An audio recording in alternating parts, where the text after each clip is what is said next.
ಜನವರಿ ಬಂದ್ರೆ ಸಾಕು ನಮ್ಮ ಪುಷ್ಪ ಪ್ರೇಮಿಗಳಿಗೆ ಒಂದು ರೀತಿಯಲ್ಲಿ ಹಬ್ಬ ಅಂತಾನೆ ಹೇಳ್ಬೋದು. ಯಾಕಂತ ಹೇಳಿದ್ರೆ ಗಣರಾಜ್ಯೋತ್ಸವ ಪ್ರಯುಕ್ತವಾಗಿ ಸಸ್ಯಕಾಶಿ ಲಾಲ್ಬಾಗ್ನಲ್ಲಿ ಫ್ಲವರ್ ಶೋ ಅನ್ನ ಹಮ್ಮಿಕೊಳ್ಳಲಾಗುತ್ತೆ. ನಾಳೆಯಿಂದ 217ನೇ ಐತಿಹಾಸಿಕ ಫ್ಲವರ್ ಶೋ ನಡೆಯಲಿದೆ. ನೀವು ನೋಡ್ತಾ ಇರಬಹುದು, ಈಗ ಆಲ್ರೆಡಿ ಫ್ಲವರ್ ಶೋಗೆ ಬೇಕಾದಂತಹ ಎಲ್ಲ ತಯಾರಿಗಳನ್ನು ಕೂಡ ತೋಟಗಾರಿಕಾ ಇಲಾಖೆ ಮಾಡ್ಕೊಳ್ತಾ ಇರುವಂಥದ್ದು. ಬಹಳ ವಿಶೇಷವಾಗಿದೆ ಈ ಬಾರಿಯ ಫ್ಲವರ್ ಶೋ. ಯಾಕಂತ ಹೇಳಿದ್ರೆ ರಾಮಾಯಣ ನಮ್ಮೆಲ್ಲರಿಗೂ ಕೂಡ ಗೊತ್ತೇ ಇರುತ್ತೆ, ಭಾರತದ ಅತಿ ಪ್ರಮುಖವಾದಂತಹ ಒಂದು ಗ್ರಂಥ. ಈ ಒಂದು ಗ್ರಂಥವನ್ನ ಬರೆದಂತಹ ವಾಲ್ಮೀಕಿ ಜೀವನ ಚರಿತ್ರೆಯನ್ನ ಹೂಗಳಲ್ಲಿ ತಿಳಿಸುವಂತಹ ಪ್ರಯತ್ನ ಆಗ್ತಾ ಇದೆ. 217ನೇ ಫಲಪುಷ್ಪ ಪ್ರದರ್ಶನ ಗಣರಾಜ್ಯೋತ್ಸವದ ಅಂಗವಾಗಿ ನಡೀತಾ ಇದೆ.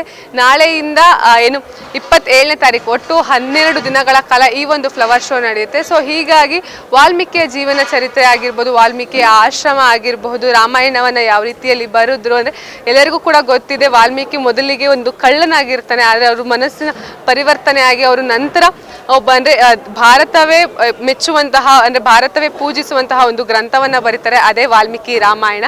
ಸೊ ಹೀಗಾಗಿ ಈ ಒಂದು ವಾಲ್ಮೀಕಿಯ ಜೀವನ ಚರಿತ್ರೆನ ಎಲ್ಲರಿಗೂ ಕೂಡ ತಿಳಿಸುವಂತಹ ಪ್ರಯತ್ನ. ಯಾಕಂತ ಹೇಳಿದ್ರೆ ಟೆಕ್ಸ್ಟ್ ಬುಕ್ ಅಲ್ಲಿ ನಾವು ಕೆಲವೊಂದಿಷ್ಟನ್ನು ಮಾತ್ರ ಓದಿರ್ತೀವಿ, ಆದ್ರೆ ಇಲ್ಲಿ ಪೂರ್ತಿಯಾಗಿ ಜೀವನ ಚರಿತ್ರೆಯನ್ನ ಹೂಗಳ ಮೂಲಕ ತಿಳಿಸುವಂತಹ ಪ್ರಯತ್ನ ಆಗ್ತಾ ಇದೆ. ಸದ್ಯ ನೀವು ನೋಡ್ತಾ ಇರ್ಬೋದು, ಎಲ್ಲಾ ರೀತಿಯ ಹೂಗಳು ಕೂಡ ಬಂದಿದೆ, ಕಲರ್ಫುಲ್ ಆಗಿದೆ, ನೋಡ್ಲಿಕ್ಕೆ ಒಂದು ರೀತಿಯಲ್ಲಿ ಖುಷಿ ಆಗುತ್ತೆ. ನಾಳೆ ಬೆಳಗ್ಗೆ 10 ಗಂಟೆ ಸುಮಾರಿಗೆ CM ಸಿದ್ದರಾಮಯ್ಯ ಅವರು ಈ ಒಂದು ಫ್ಲವರ್ ಶೋನ ಉದ್ಘಾಟನೆ ಮಾಡ್ತಾರೆ. ಅದ್ರ ಜೊತೆಗೆ ಏನು ಅಂತ ಹೇಳಿದ್ರೆ DCM ಆಗಿರಬಹುದು, ರಾಮಲಿಂಗ ರೆಡ್ಡಿ ಆಗಿರ್ಬೋದು, ಇವರೆಲ್ಲರೂ ಕೂಡ ಭಾಗಿಯಾಗ್ತಾರೆ. ಬಹಳ ಸುಂದರವಾಗಿದೆ, ನೀವು ನೋಡ್ತಾ ಇರ್ಬೋದು. ಕಲಾವಿದರು ಕೂಡ ಅಷ್ಟೇ ಬಿರುಸಿನಿಂದ ಕೆಲಸವನ್ನ ಮಾಡ್ತಾ ಇದ್ದಾರೆ. ಯಾಕಂತ ಹೇಳಿದ್ರೆ ನಾಳೆಯಿಂದ ಶುರು ಆಗುತ್ತೆ. ಸಾಕಷ್ಟು ಜನ, ಲಕ್ಷಾಂತರ ಜನ ಈ ಒಂದು ಫ್ಲವರ್ ಶೋನ ನೋಡಿ ಕಣ್ತುಂಬಿಕೊಳ್ತಾರೆ. ಸೊ ಹೀಗಾಗಿ ಸೇವಂತಿಗೆ ಆಗಿರ್ಬೋದು, ಗುಲಾಬಿ ಆಗಿರಬಹುದು, ಬೇರೆ ಬೇರೆ ಜಾತಿ ಅಂದ್ರೆ ಎಷ್ಟೋ ಹೂಗಳನ್ನ ನಾವು ನೋಡ್ಲಿರ್ಲಿಕ್ಕೆ ಸಾಧ್ಯ ಇಲ್ಲ. ಅಂತಹ ಹೂಗಳನ್ನ ಇಲ್ಲಿ ಎಲ್ಲರಿಗೂ ತಿಳಿಸುವಂತಹ ಪ್ರಯತ್ನ, ತೋರಿಸುವಂತಹ ಪ್ರಯತ್ನ, ಅದರಲ್ಲೂ ಕೂಡ ಹೂಗಳ ಮೂಲಕ ಒಬ್ಬ ಮಹಾನ್ ವ್ಯಕ್ತಿಯ ಜೀವನ ಚರಿತ್ರೆಯನ್ನ ಲಾಲ್ಬಾಗ್ ಏನು ತೋರಿಸುವಂತಹ ಒಂದು ವಿಶೇಷ ಪ್ರಯತ್ನ ಮಾಡ್ತಾರೆ. ನಿಜಕ್ಕೂ ಕೂಡ ಎಲ್ಲರ ಮೆಚ್ಚುಗೆಯನ್ನ ಈ ಬಾರಿಯ ಫ್ಲವರ್ ಶೋ ಕೂಡ ಪಡೆದುಕೊಳ್ಳುವಂತಹ ಸಾಧ್ಯತೆ ಹೆಚ್ಚಾಗಿ ಕಾಣಿಸ್ತಿದೆ. ಈ ಬಾರಿ ಸುಮಾರು 85 ವಿವಿಧ ಜಾತಿಯ ಹೂಗಳನ್ನ ಬಳಸಿ ಈ ಒಂದು ಫ್ಲವರ್ ಶೋನ ಕಲರ್ಫುಲ್ ಆಗಿ ಮಾಡಲಿಕ್ಕೆ ತೋಟಗಾರಿಕಾ ಇಲಾಖೆ ಎಲ್ಲ ರೀತಿಯ ಸಿದ್ಧತೆಯನ್ನ ಮಾಡ್ಕೊಳ್ತಾ ಇರ್ಬೋದು. ಹಾಗಾದ್ರೆ ಈ ಬಾರಿ ಯಾವೆಲ್ಲ ಹೂಗಳನ್ನ ಬಳಸ್ತಾ ಇದ್ದಾರೆ, ಸುಮಾರು ಎಷ್ಟು ಹೂಗಳನ್ನ ಬಳಸ್ತಾ ಇದ್ದಾರೆ ಅಂತ ಹೇಳಿ ತೋಟಗಾರಿಕಾ ಇಲಾಖೆಯ ಜಂಟಿ ನಿರ್ದೇಶಕರಾದಂತಹ ಜಗದೀಶ್ ಇದ್ದಾರೆ, ಅವ್ರನ್ನೇ ನಾನು ಮಾತಾಡಿಸ್ತಾ ಹೋಗ್ತೀನಿ. ಸರ್, ನಾಳೆಯಿಂದ 217ನೇ ಫಲಪುಷ್ಪ ಪ್ರದರ್ಶನ ನಡೀತಾ ಇದೆ, ಎಲ್ಲ ತಯಾರಿಗಳು ಕೂಡ ಬಿರುಸಿನಿಂದ ಸಾಗ್ತಾ ಇದೆ. ಸೊ ಈ ಬಾರಿ ಏನೆಲ್ಲ ವಿಶೇಷತೆಗಳಿಂದ ಕೂಡಿದೆ ಸರ್? ಸೊ ಈಗೆಲ್ಲ ತಾವು ನೋಡ್ತಾ ಇರುವಾಗೆ ಆದಿಕವಿ ಮಹರ್ಷಿ ವಾಲ್ಮೀಕಿಯವರ ಒಂದು ವಿಷಾದಾರಿತವಾಗಿ ಫಲಪುಷ್ಪ ಪ್ರದರ್ಶನವನ್ನು ಹಮ್ಮಿಕೊಳ್ತಾ ಇದ್ದೀವಿ. ಸೊ ಗಾಜನ ಮನೆಯ ಕೇಂದ್ರ ಬಿಂದು ಆದಿಕವಿ ಮಹರ್ಷಿ ವಾಲ್ಮೀಕಿಯವರು. ಸೊ ಗಾಜನ ಮನೆಯ ಮಧ್ಯಭಾಗದಲ್ಲಿ ಈಗ ವಾಲ್ಮೀಕ ಅಂತಂದರೆ ಏನು ಹುತ್ತ, ನಾರದ ಮುನಿಗಳಿಂದ ಒಂದು ಆಶೀರ್ವಾದವನ್ನು ಪಡೆದಂಥ ವಾಲ್ಮೀಕಿಗಳು ಹಿಂದೆ ಅವರು ಬೇರೆ ವೃತ್ತಿಯಲ್ಲಿದ್ದರೂ ಕೂಡ ನಂತರ ಅವರು ಇಡೀ ವಿಶ್ವಕ್ಕೆ ಆದಿಕವಿಗಳಾಗ್ತಾರೆ. ನಂತರ ಏನು ಎಲ್ಲರೂ ಇಡೀ ವಿಶ್ವವೇ ಮೆಚ್ಚತಕ್ಕಂಥ ರಾಮಾಯಣವನ್ನು ಬರೀತಾರೆ. ಸೊ ಆ ಒಂದು ಮೂಲ ಪುರುಷರನ್ನು ನೆನೀತಕ್ಕಂಥ ಮತ್ತು ಅವರ ಒಂದು ಜೀವನದ ಸಂದೇಶ, ಅವರು ನಡೆದು ಬಂದಂಥ ಹಾದಿ, ಮತ್ತು ಅದಾದ ನಂತರ ಒಂದು ರಾಮಾಯಣ ಇಡೀ ಜಗತ್ತಿನಾದ್ಯಂತ ಸಾವಿರಾರು ಕವಿಗಳು ಅದನ್ನು ಬರೀತಾರೆ. ಸೊ ಅದನ್ನು ಇಲ್ಲಿ ಒಂದು ಬಿಂಬಿಸಿದ್ದೀವಿ. ಅದರ ಜೊತೆಗೆ ಏನು ಗಾಜನ ಮನೆಯ ಸುತ್ತಳತೆಯಲ್ಲಿ ಸುಮಾರು 60 ಮಾಹಿತಿ ಫಲಕಗಳಿದೆ. ಅದರಲ್ಲಿ ವಾಲ್ಮೀಕಿಯವರ ಜೀವನ ಮತ್ತು ಸಂದೇಶ, ಅದರ ಜೊತೆಗೆ ರಾಮಾಯಣದ ಬಹುಭಾಗ ಹೇಗೆ ರಾಮಾಯಣದ ಪ್ರಮುಖವಾದಂಥ ಘಟ್ಟಗಳನ್ನು ಕೂಡ ನಾವು ಇಲ್ಲಿ ಲಾಲ್ಬಾಗ್ನಲ್ಲಿ ನೋಡ್ಬೋದು. ಅದೆಲ್ಲದರ ಜೊತೆಗೆ ಈ ಬಾರಿ ಸುಮಾರು 85ಕ್ಕೂ ಹೆಚ್ಚು ವೈವಿಧ್ಯಮಯವಾದಂಥ ಶೀತವಲಯ, ಉಷ್ಣವಲಯ ಮತ್ತು ಸಮಶೀತೋಷ್ಣ ವಲಯದ ಹೂಗಳನ್ನು ನಾವಿಲ್ಲಿ ಕಾಣ್ಬೋದು. ಸುಮಾರು 4-5 ರಾಜ್ಯಗಳಿಂದ, ತಮಿಳುನಾಡು, ಕರ್ನಾಟಕ, ಕೇರಳ ಮತ್ತು ಆಂಧ್ರ ಪ್ರದೇಶ ಮತ್ತು ಪೂನಾದಿಂದ ಹಲವಾರು ಹೂಗಳು ಬಂದಿದೆ.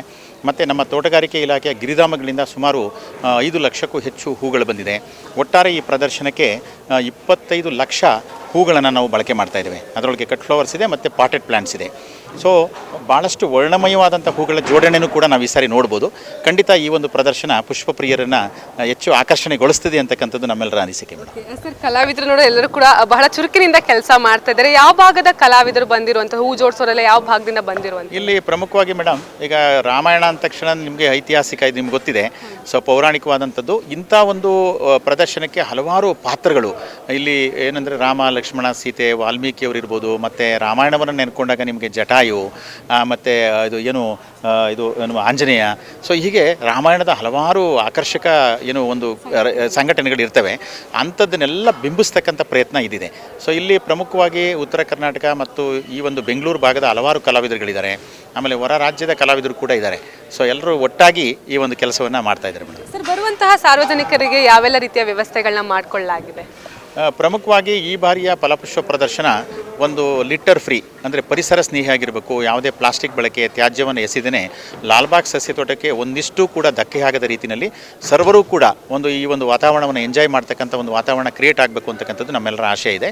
ಮತ್ತು ವಿಶೇಷವಾಗಿ ಭದ್ರತಾ ವ್ಯವಸ್ಥೆಗೆ ನಮ್ಮ ಪೊಲೀಸ್ ಇಲಾಖೆಯ ಸಹಕಾರದಿಂದ ಬೆಂಗಳೂರು ಸೌತ್ ಅಲ್ಲಿ DCP ಸರ್ ಅವರು ಮತ್ತು ACP ಅವರು ಇರ್ಬೋದು ಮತ್ತು ಟ್ರಾಫಿಕ್ಕು ವತಿಯಿಂದ ನಮ್ಮ ನಿರ್ದೇಶಕರ ಸಮ್ಮುಖದಲ್ಲಿ ಸಭೆ ನಡೆಸಿದ್ದೀವಿ. ಮತ್ತು ಇಲ್ಲಿಗೆ ಬೇಕಾದಂಥ ಸೂಕ್ತ ಭದ್ರತೆಯನ್ನು ತೆಗೆದುಕೊಳ್ಳಿಕ್ಕೆ ಎಲ್ಲ ರೀತಿಯ ಕ್ರಮಗಳನ್ನು ಮಾಡ್ತಾ ಇದ್ದಾರೆ. ಸರ್, ಬರುವಂತಹ ಜನರಿಗೆ ಟಿಕೆಟ್ ಪ್ರೈಸ್ ಯಾವ ರೀತಿಯಲ್ಲಿರುತ್ತೆ, ಸ್ಕೂಲ್ ಮಕ್ಕಳಿಗೆ ಯಾವ ರೀತಿಯಲ್ಲಿರುತ್ತೆ? ಸೊ ಈ ಬಾರಿ ಪ್ರದರ್ಶನದುದ್ದಕ್ಕೂ ಕೂಡ ಶಾಲಾ ಮಕ್ಕಳಿಗೆ ಉಚಿತ ಪ್ರವೇಶವನ್ನು ಕಲ್ಪಿಸಿದ್ದೀವಿ. ಮತ್ತು ವಯಸ್ಕರಿಗೆ ರಜಾ ದಿನಗಳಲ್ಲಿ 80 ರೂಪಾಯಿ ಮತ್ತು ಸಾಮಾನ್ಯ ದಿನಗಳಲ್ಲಿ ರಜಾ ದಿನಗಳಲ್ಲಿ 100 ರೂಪಾಯಿ ಇದೆ. ಮಕ್ಕಳು 12 ವರ್ಷ ಕೆಳಪಟ್ಟಂಥ ಮಕ್ಕಳಿಗೆ 30 ರೂಪಾಯಿ ಇದೆ ಮೇಡಮ್. ಧನ್ಯವಾದ. ಇದಿಷ್ಟು ಏನು ಜಂಟಿ ನಿರ್ದೇಶಕರು ಹೇಳ್ತಾ ಇರುವಂಥದ್ದು. ಒಟ್ಟಿನಲ್ಲಿ ಇವತ್ತಿನ ಏನು ಫ್ಲವರ್ ಶೋಗೆ ನಾಳೆಯಿಂದ ಶುರು ಆಗುತ್ತೆ, ಆ ಒಂದು ಫ್ಲವರ್ ಶೋಗೆ ಸಿಕ್ಕಾಪಟ್ಟೆ ಪ್ರಿಪ್ರೇಷನ್ಸ್ ಅಂತೂ ನಡೀತಾ ಇದೆ. ಅದರಲ್ಲೂ ಕೂಡ ಬಿರುಸಿನಿಂದ ಈ ಒಂದು ಚಟುವಟಿಕೆ ನಡೀತಾ ಇದೆ. ನೋಡಲಿಕ್ಕೆ ನಿಜಕ್ಕೂ ಕೂಡ ಖುಷಿ ಆಗುತ್ತೆ.